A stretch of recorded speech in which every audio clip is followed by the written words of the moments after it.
Baik, Assalamualaikum warahmatullahi wabarakatuh. Waalaikumsalam warahmatullahi wabarakatuh. Selamat siang, salam sejahtera bagi kita semuanya. Puji syukur, marilah kita panjatkan kehadirat Allah Subhanahu Wa Taala pada kesempatan siang hari ini kita bisa melaksanakan kegiatan MGMP, program studi teknik komputer dan jaringan. Dalam kesempatan siang ini kita akan diisi materi tentang desiminasi oleh Bapak Agus Setio. Kepada beliau kami persilakan. Terima kasih Pak Heri. Assalamualaikum warahmatullahi wabarakatuh. Mohon izin rekan-rekan sekalian, saya berbicara kali ini dengan topik yang agak sedikit berbeda dari pelajaran kita, tetapi ini adalah hal yang perlu kita ketahui karena nantinya kita akan menerapkan ini. Baik Bapak Ibu sekalian, kali ini saya mencoba untuk mengangkat sebuah topik atau pengalaman yang saya ikutin selama mengikuti kegiatan Tahun Guru Penggerak. Kurang lebih saya mengikuti selama 2 bulan sampai sekarang, jadi mulai November, Desember. Dan sekarang kita ditugaskan untuk aksi nyata desiminasi tentang budaya positif. Apa sih budaya positif dan sebagainya tentang hal budaya positif nanti akan kita kupas lebih dalam. Baik, kami mulai ya Bapak Ibu sekalian. Yang pertama, kita kemarin diminta untuk merefleksikan sebuah filosofi dari salah satu pendiri pendidikan kita, yaitu Ki Hajar Dewantara. Banyak sekali filosofi yang kita tangkap, yang biasa kita mungkin sering dengar, yaitu ing ngarsa sang tulodo, ing madya mangun karsa, tuturi handayani, mungkin begitu ya. Kalau di dalam logo Dinas Pendidikan itu ada tulisan tuturi handayani di bagian bawah. Sebagai guru tentunya kita paham maksud dari trilogi pendidikan tersebut. Yang pertama yaitu ing ngarsa sum tulodo, itu diharapkan sebagai seorang guru, kalau kita di depan kita bisa menjadi panutan atau menjadi tuntunan, uswatun hasanah lah istilahnya, tuntunan yang baik, itu harapannya. Kemudian kalau kita ing madya mangun karsa, berarti kita posisi di tengah, posisi berdampingan dengan peserta didik kita. Kita diharapkan sebagai motivator, sebagai teman, sebagai apa istilahnya ya, penyemangat mereka dalam belajar. Kemudian yang ketiga dari trilogi tersebut berbunyi tuturi handayani, yaitu bermaksud kalau kita di belakang, posisi di belakang, kita harus mendukung sepenuhnya dari proses pendidikan yang anak didik kita lakukan. Jadi kita harus mendorong supaya terwujudnya potensi-potensi terbaik mereka. Itu harapannya. Tetapi lebih dari itu Bapak Ibu sekalian, banyak sekali filosofi yang bisa kita ambil dari filosofi Ki Hajar Dewantara. Yang tadi kita bahas adalah ing ngarsa sum tulodo, ing madya mangun karsa, tuturi handayani. Tapi semua akan kembali ke intisari dari sebenarnya pendidikan itu untuk apa sih? Nah, kan seperti itu ya. Boleh kita mengambil filosofi dari mana saja, tetapi pada intinya kita bermuaranya pada tujuan pendidikan itu sendiri. Kita ketahui bahwasanya menurut Ki Hajar Dewantara, tujuan pendidikan yang hakiki adalah menuntun segala kodrat yang ada pada anak-anak agar mereka dapat mencapai keselamatan dan kebahagiaan yang setinggi-tingginya, baik sebagai manusia maupun sebagai anggota masyarakat. Jadi intinya dari pendidikan yang kita berikan kepada siswa itu bagaimana supaya mereka nantinya itu menemukan keselamatan dan kebahagiaan. Itu keywordnya, kata kuncinya, yaitu selamat dan bahagia.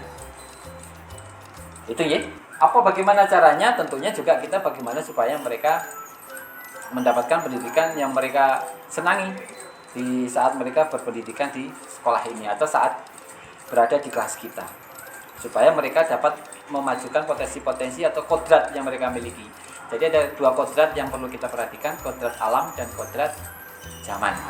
Jadi bagaimana supaya mereka tetap mengikuti dengan kodrat alamnya. Kodrat alamnya ini seperti apa maksudnya? Ya kodrat alam itu maksudnya sesuai kemampuan mereka. Mereka berada di wilayah Indonesia, berarti kan mengikuti budaya-budaya Indonesia. Kita juga harus mengangkat budaya-budaya daerah. Dan juga kita harus mengakui mereka punya kodrat. Ada bagian siswa yang pemikirannya cepat, ada mungkin sebagian siswa yang berpikirnya agak lambat. Kita juga harus bisa menyesuaikan, tergantung background keluarga mereka masing-masing. Terus bagaimana dengan istilah kodrat zaman? Kodrat zaman itu adalah sesuatu yang memang harus kita ikutin. Untuk saat ini kan kodrat zamannya kita masuk ke era teknologi 4.0 ya. Kemudian kita masuk di era society 5.0. Yang notabene nantinya kita tahu paham sebagai guru TKJ, diperkirakan 2030 sudah masuk era robotika. Jadi semua sudah serba digitalisasi dan itu harus kita ikutin. Dan bagaimana kita menyiapkan anak kita, anak didik kita untuk menghadapi masa depan yang seperti itu. Kurang lebihnya begitu Bapak Ibu di slide ini. Kemudian ini adalah bagan yang sudah kita terima saat pelatihan sebagai calon guru penggerak. Dimulai dari filosofi Ki Hajar Dewantara yang tadi diuraikan, mulai dari filosofi teologi pendidikan dan juga tujuan dari pendidikan. Sebagai guru kita memiliki nilai dan peran sebagai guru penggerak disesuaikan dengan visi sekolah dengan mengikuti inquiry apresiatif ini menskemakan kekuatan yang kita miliki. Ada kepala sekolah, ada waka, ada stakeholder yang ada di sekolah dan juga aktivitas secara keseluruhan sehingga kita terbentuk sebuah visi sekolah yang berbudaya positif.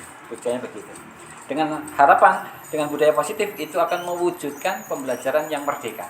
Atau istilahnya kalau kita kenal sekarang merdeka belajar, sehingga nantinya output yang dihasilkan akan memiliki profil pelajar Pancasila. Baik, budaya positif adalah kita ambil contoh sebuah perbandingan dengan hidup tumbuh-tumbuhan. Jadi di sini kita diibaratkan sebagai seorang Pak Tani sebenarnya, dan siswa kita itu diibaratkan sebagai benih-benih yang akan kita semai kemudian kita rawat. Nah, ini Pak Yogi pengalaman sekali ini. Mulai dari menanam, kemudian memperhatikan perawatannya, kemudian memupuknya, kemudian istilahnya semprot segala macam. Intinya merawat ya. Merawat, kemudian kita memperhatikan masing-masing tumbuhan itu. Apakah dia tumbuh dengan subur apa tidak. Nggak mungkin kita semprot selesai enggak. Pasti kita perhatikan.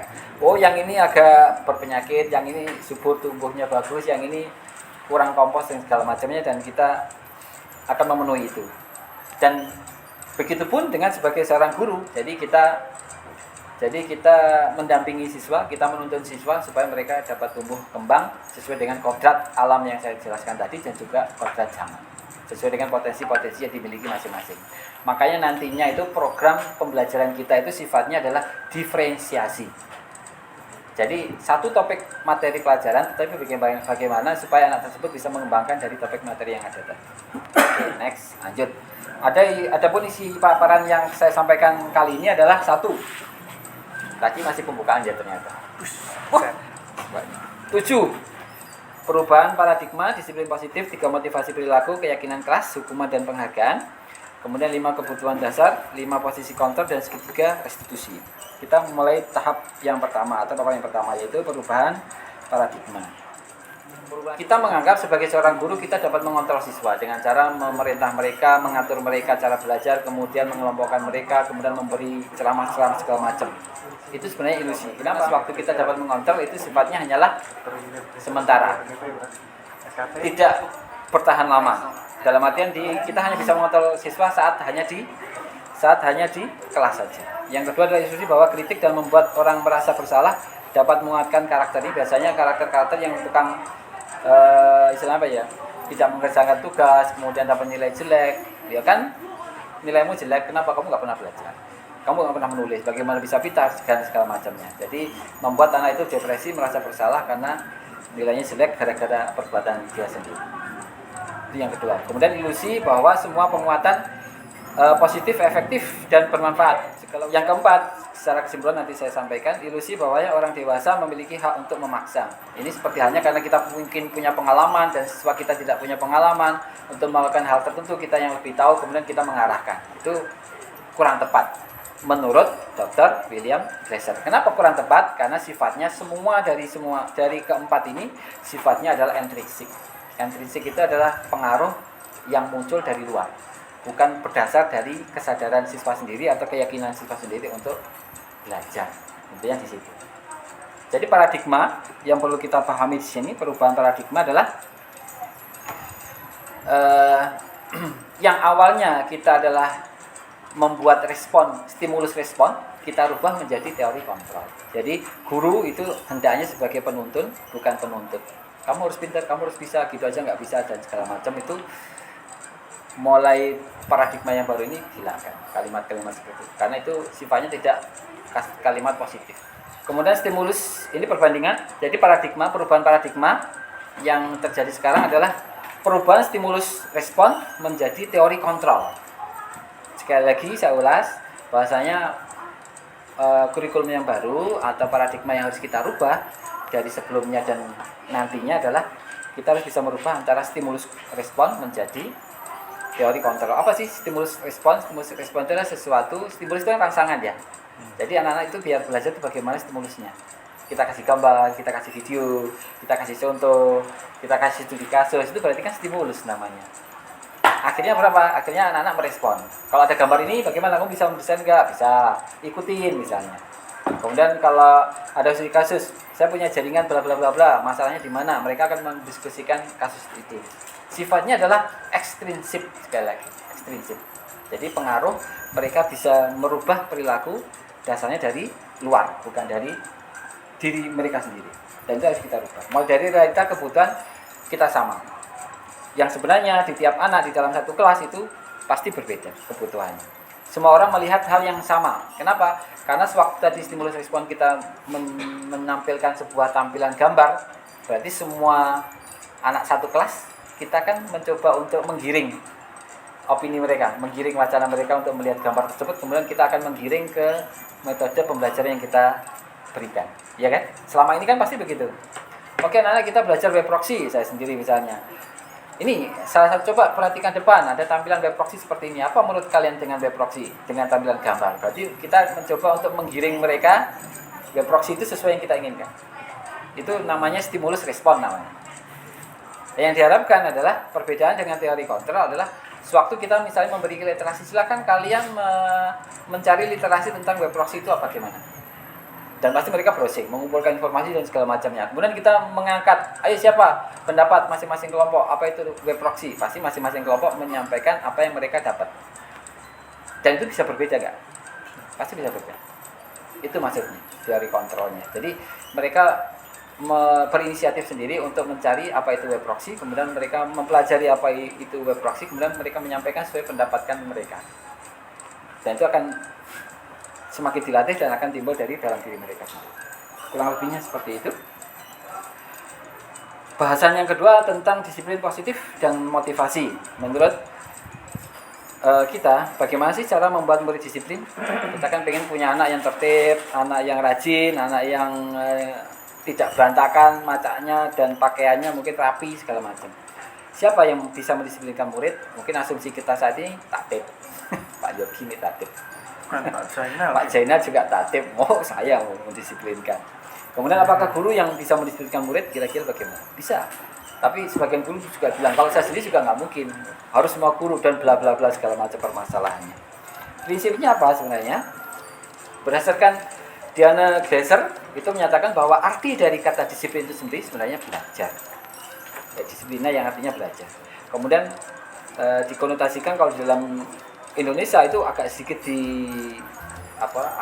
dirubah kata disiplin, bukan lagi belajar tetapi kepatuhan terhadap orang lain.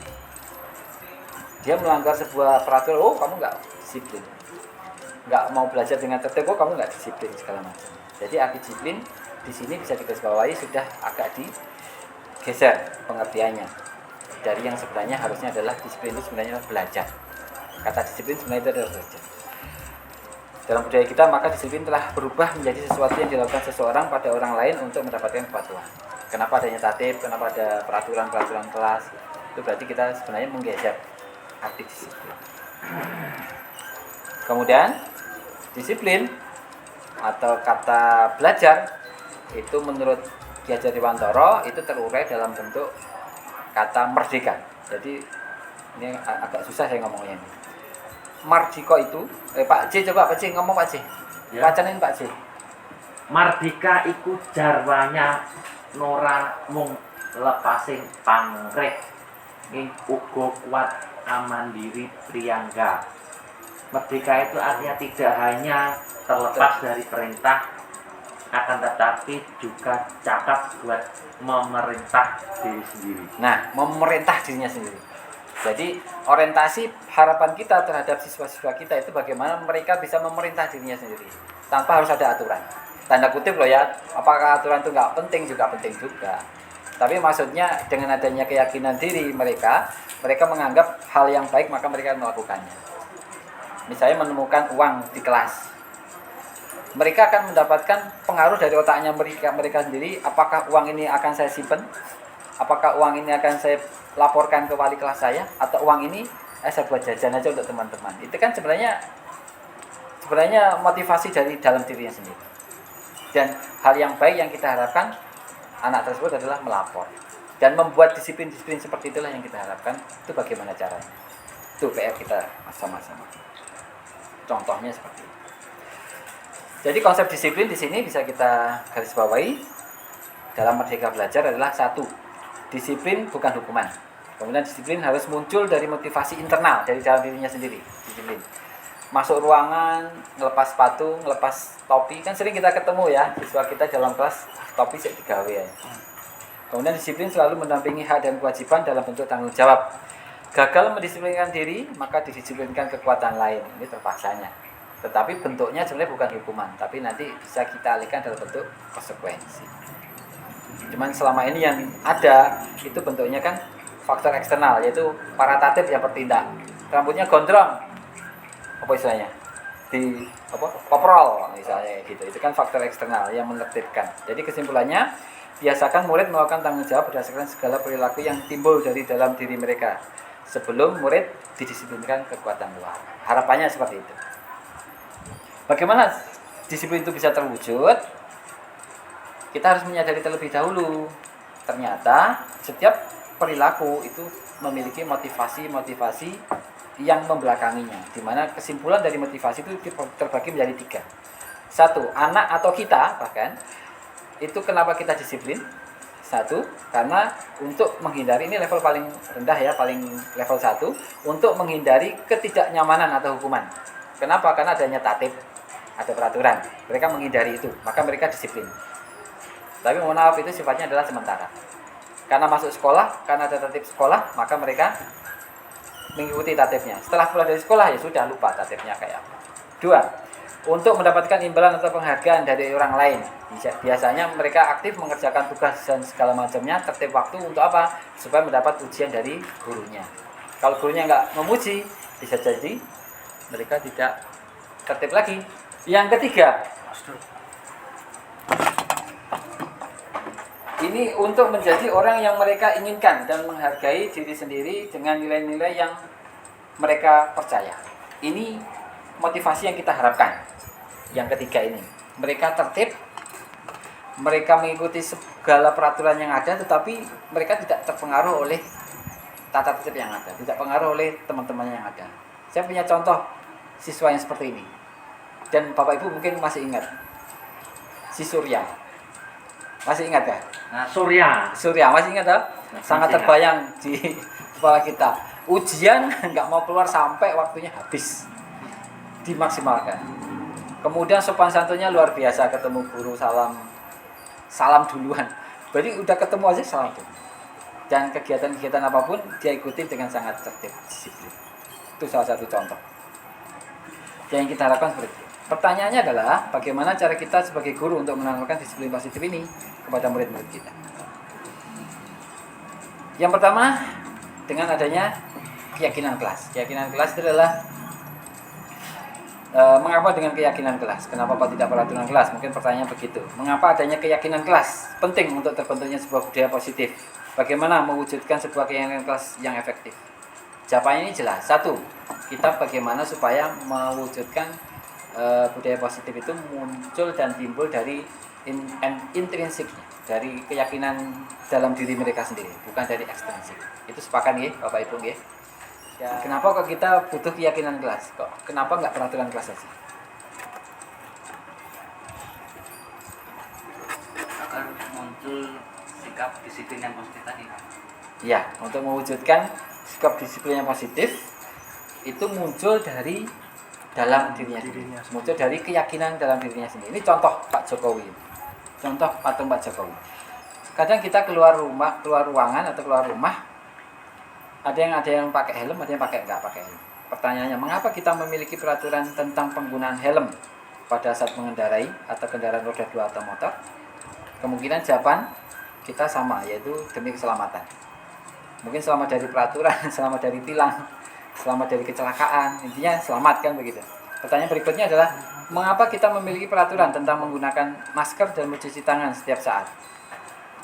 Ya supaya bersih, selamat dari kuman dan segala macamnya.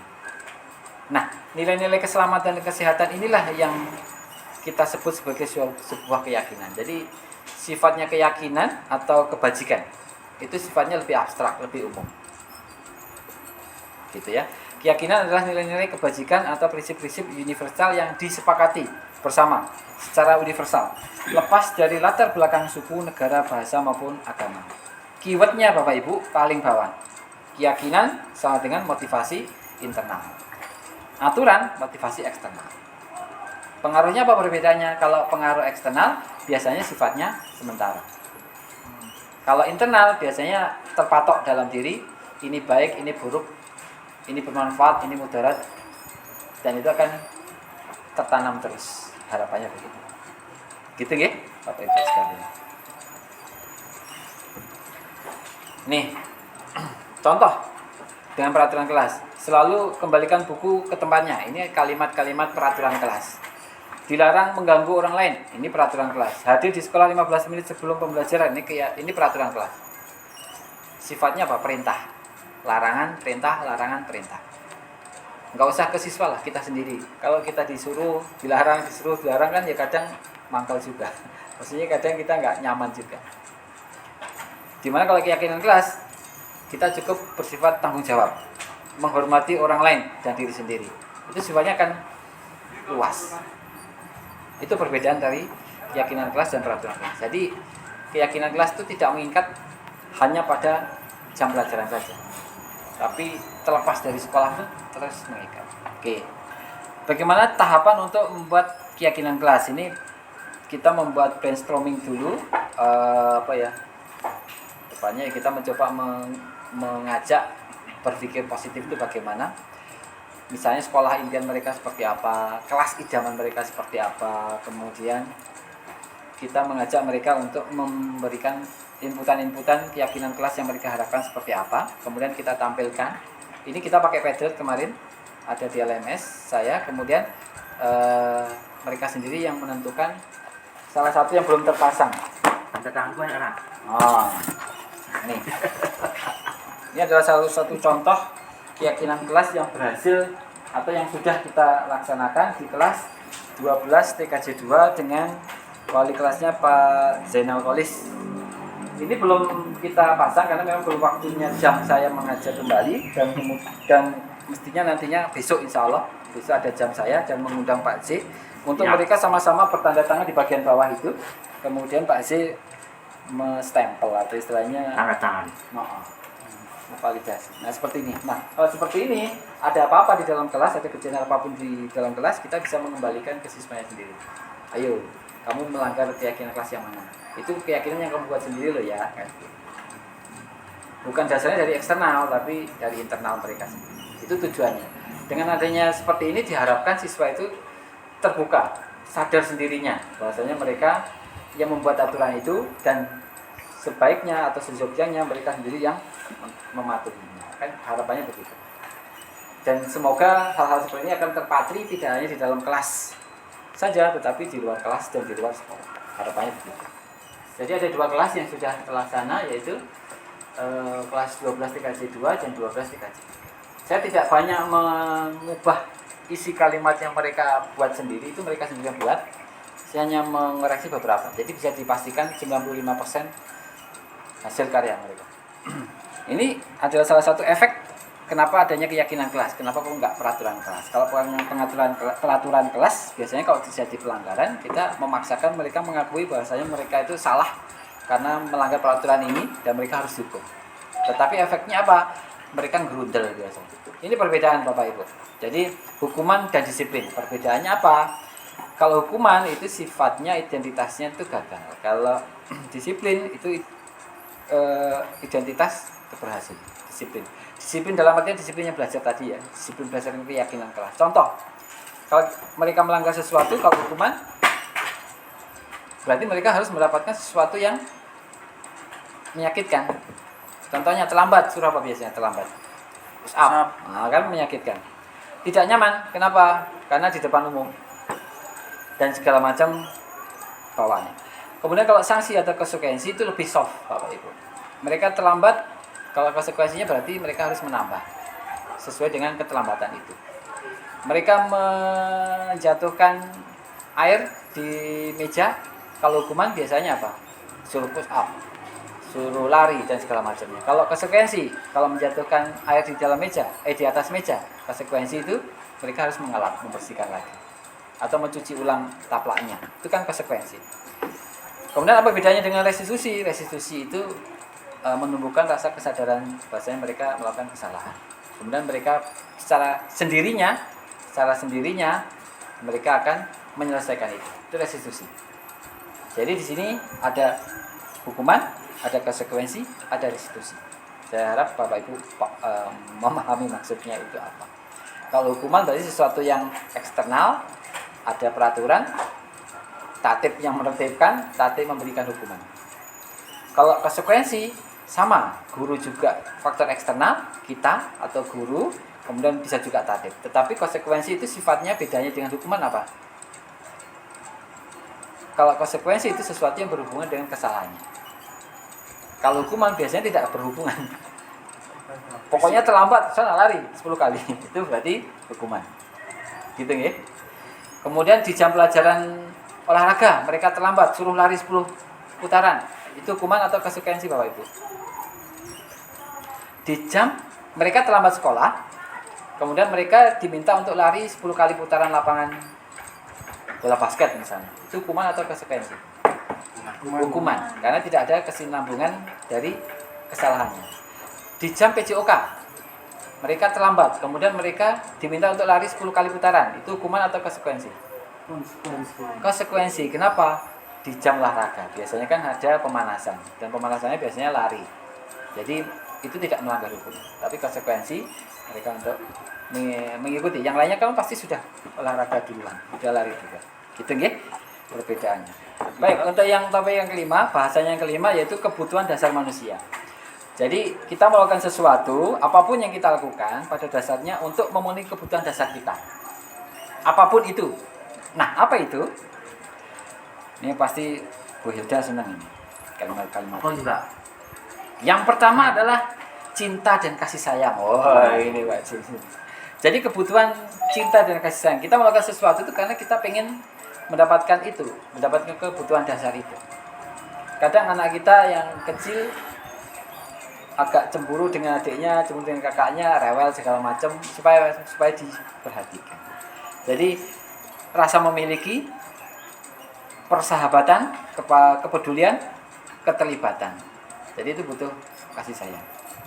Kemudian ada 5. Kesenangan, bertahan hidup, penguasaan, dan kebebasan.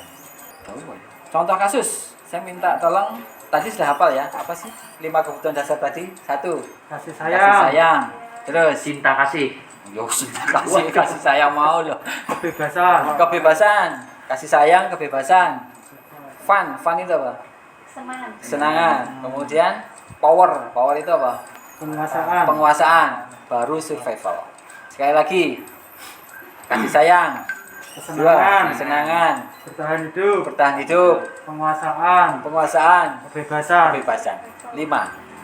5 dasar kebutuhan itu. Apapun itu, pokoknya dikait-kaitkan pasti di antara 5 itu yang kita lakukan. Contoh, ini contoh minta tolong Bapak Ibu untuk menguraikan ini masuk yang mana ya dari studi kasus ini. Ibu Dani sedang menjelaskan pelajaran bahasa Inggris di papan tulis. Namun beliau memperhatikan bahwasanya Fajar malah tidur-tiduran dan tampak acuh tak acuh pada pelajarannya. Kemudian Fajar coba jawab pertanyaan nomor 3. Ibu Dani meminta Fajar untuk menjawab pertanyaan nomor 3. Maju ke depan dan kerjakan di papan tulis, ujar Ibu Dani ya. Fajar pun tampak malas-malasan maju ke depan. Dan sesampai di depan papan tulis, Fajar hanya diam terpaku sambil memegang buku bahasa Inggrisnya dan memainkan spidol di tangannya. Tanda kutip mungkin memang nggak memperhatikan. Ayo Fajar, kata Budani. Ayo Fajar, makanya jangan tidur-tiduran. Lain kali perhatikan. Sudah sana, duduk kembali. Kira-kira siapa yang bisa? Fajar pun kembali duduk di bangkunya. Hal seperti ini sudah seringkali terjadi pada Fajar. Sepertinya tidak memperhatikan, acuh tak acuh. Ini ya Bu, keywordnya adalah Fajar tidak memperhatikan, acuh tak acuh. Dan nilainya pun tidak terlalu bagus untuk pelajaran bahasa Inggris. Pada saat ditegur oleh Ibu Dani, Fajar hanya menjawab, "Gak tahu Bu." Ibu Dani pun menjawab, "Gimana sih Fajar? Kamu gak kasihan sama ibu ya? Ibu sudah capek-capek mengajarkan kamu. Gak kasihan sama ibu." Dan Fajar pun diam membisu. Kira-kira ini dari 5 kebutuhan dasar. Kenapa Fajar itu? Keywordnya apa tadi? Malas, kemudian acuh tak acuh. Itu kira-kira kebutuhan apa ini? Kasih sayang. Kasih sayang. Terus? Kesenangan. Kesenangan. Bisa jadi karena bahasa Inggris gak iso aku. Giah nanti salah. Apa nih? Penguasaan. Penguasaan. Kalau penguasaan mungkin kurang.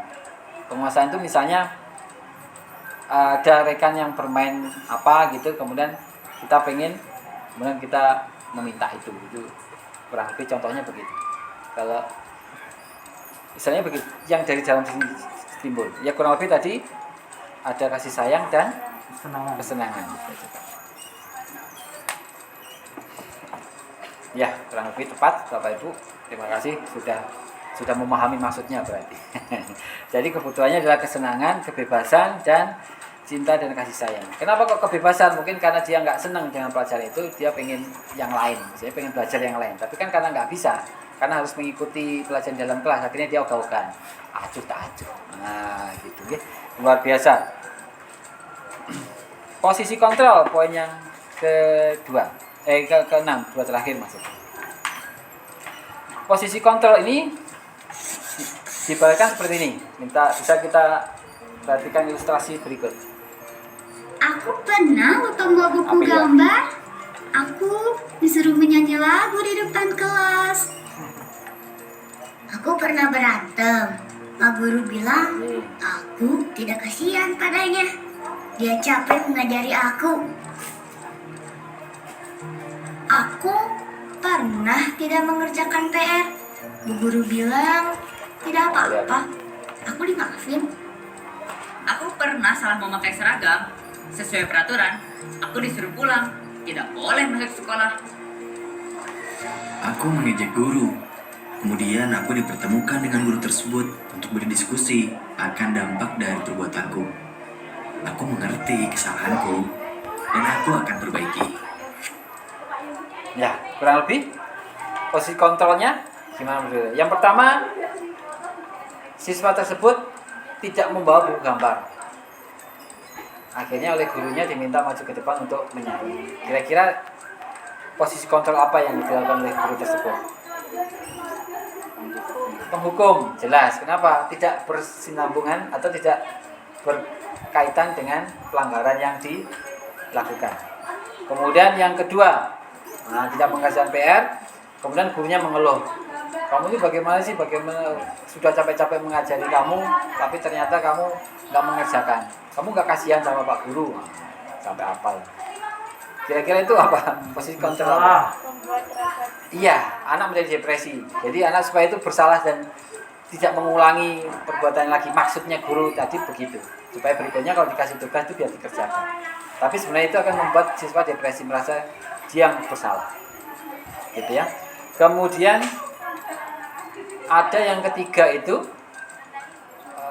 jawabannya yang tepat adalah seperti ini Bapak Ibu. Mungkin kita sampai simak sama-sama.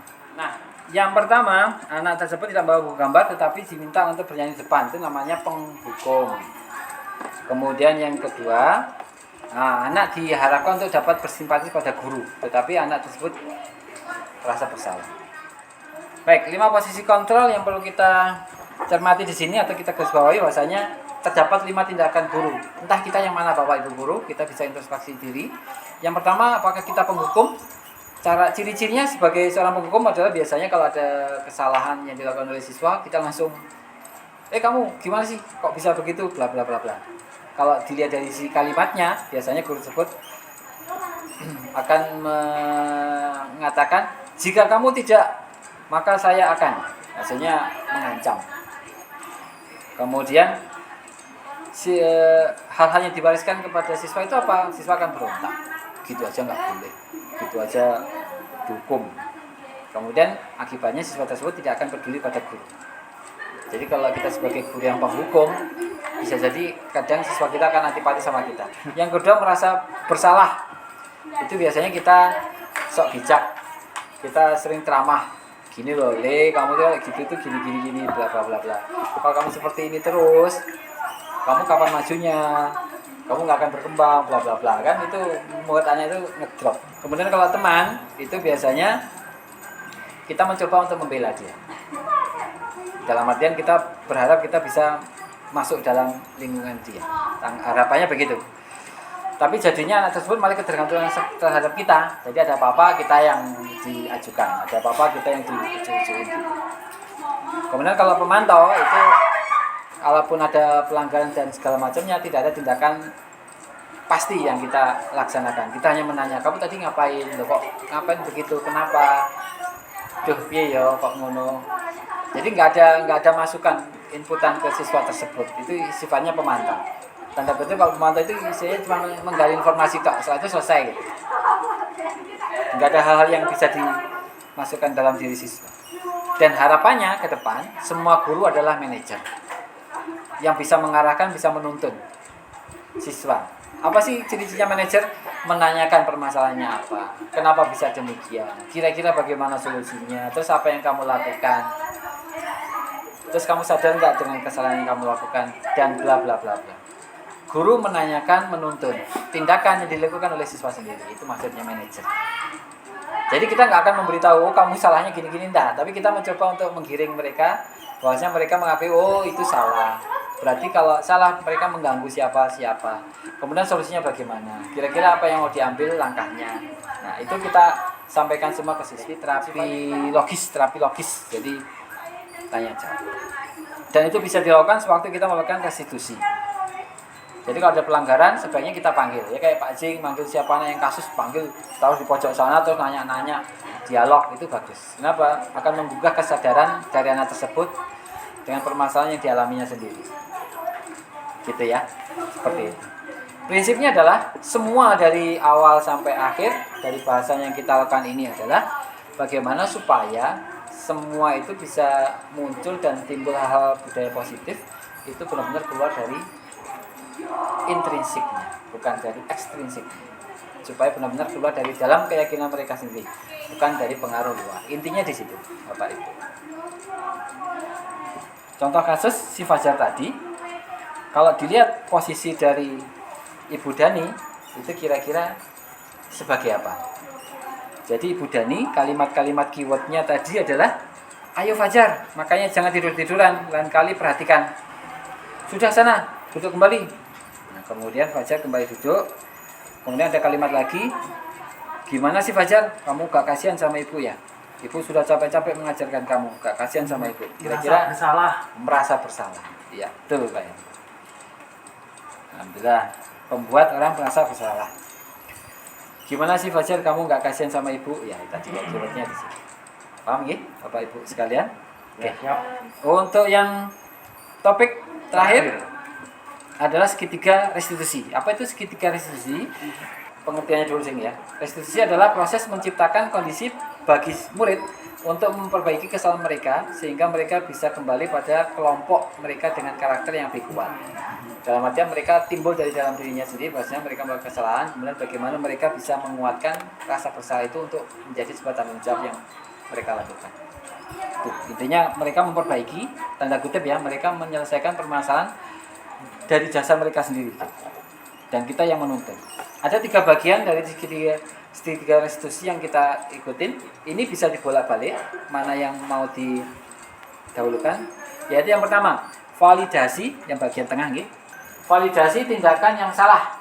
Jadi menanyakan kejadiannya bagaimana dan segala macamnya.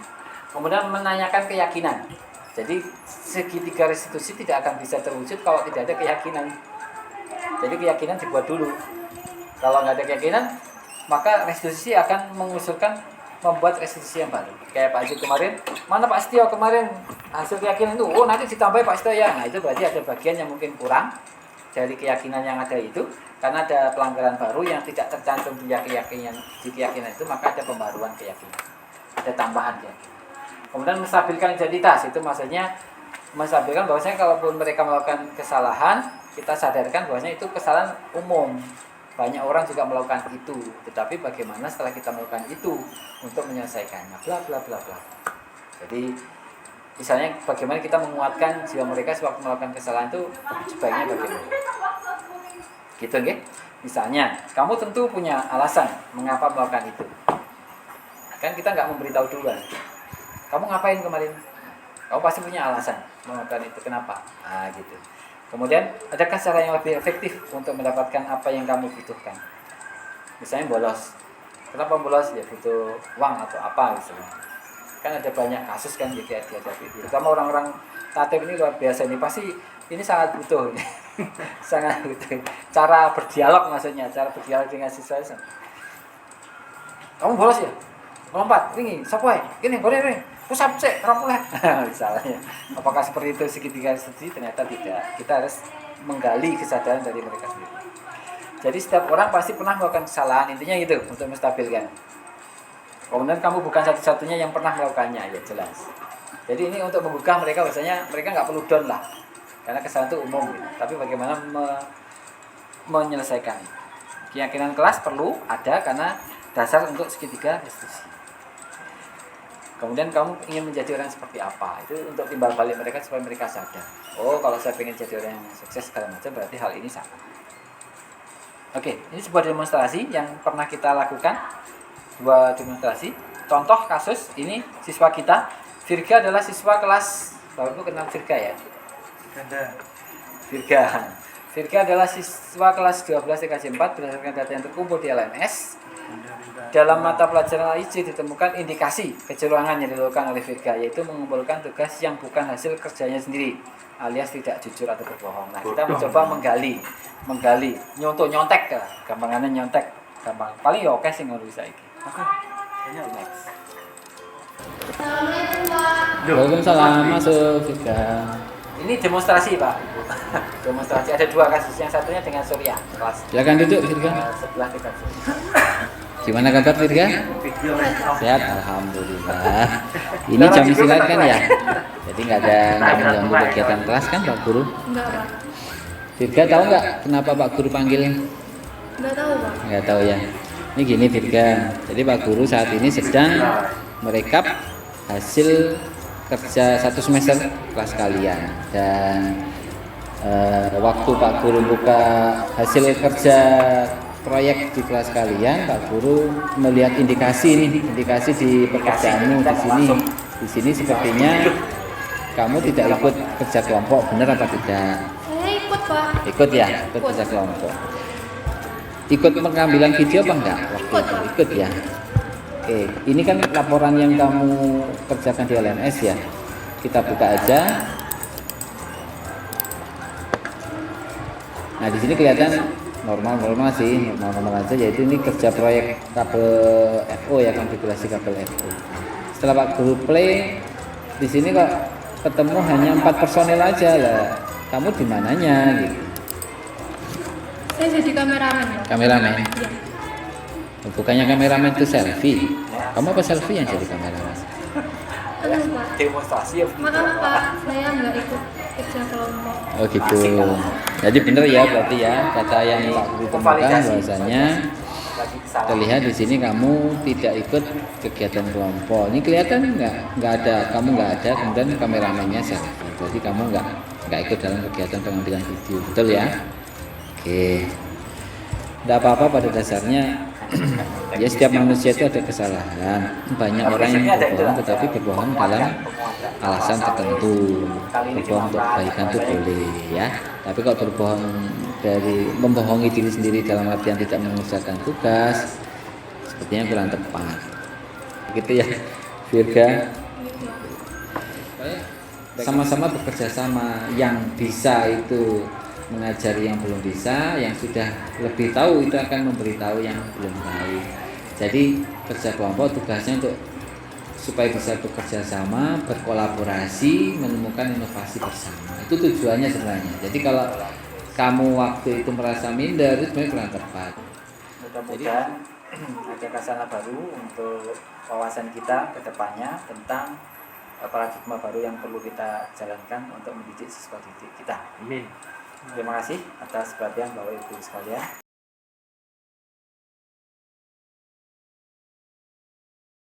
Izin untuk bertanya. Oke, silakan Pak Yogi.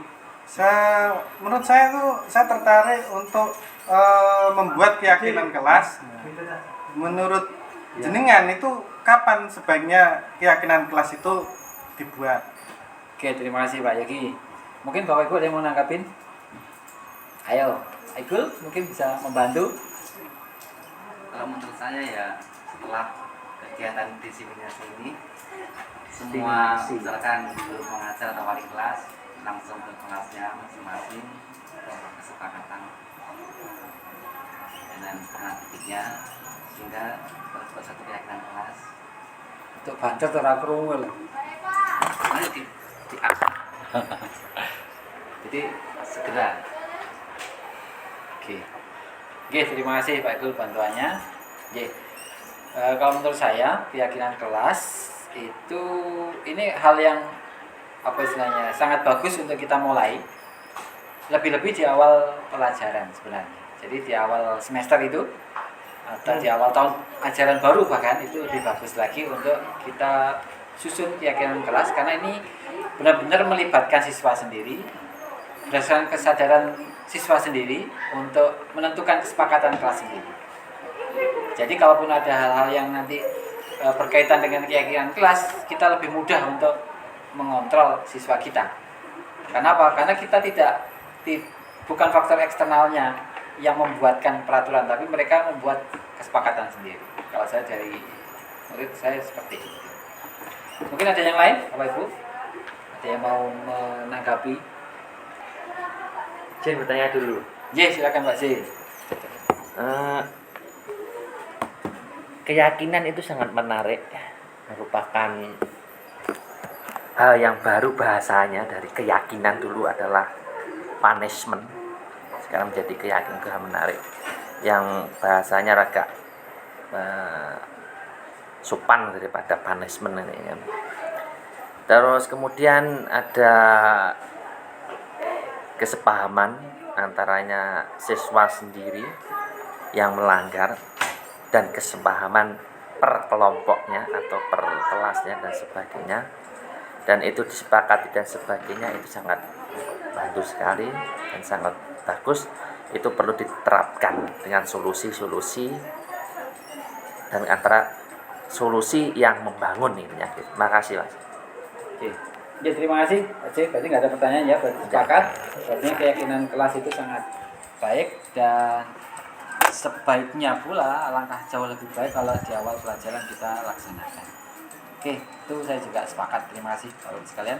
Mungkin demikian dulu diskriminasi yang saya bisa berikan. Dan terima kasih atas kehadiran Bapak sekalian. Saya akhiri. Assalamualaikum warahmatullahi wabarakatuh.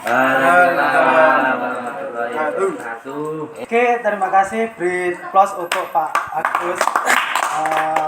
Menarik sekali apa yang sudah disampaikan oleh Bapak Agustio. Mudah-mudahan memberi inspirasi bagi kita semuanya dalam memotivasi, dalam membimbing, mendidik anak didik kita. Mudah-mudahan apa yang disampaikan Pak Agus bermanfaat untuk kita semuanya. Demikian Bapak Ibu kegiatan diseminasi dan kegiatan MGMP pada siang hari ini. Dari saya kurang lebihnya mohon maaf. Assalamualaikum warahmatullahi wabarakatuh. Waalaikumsalam.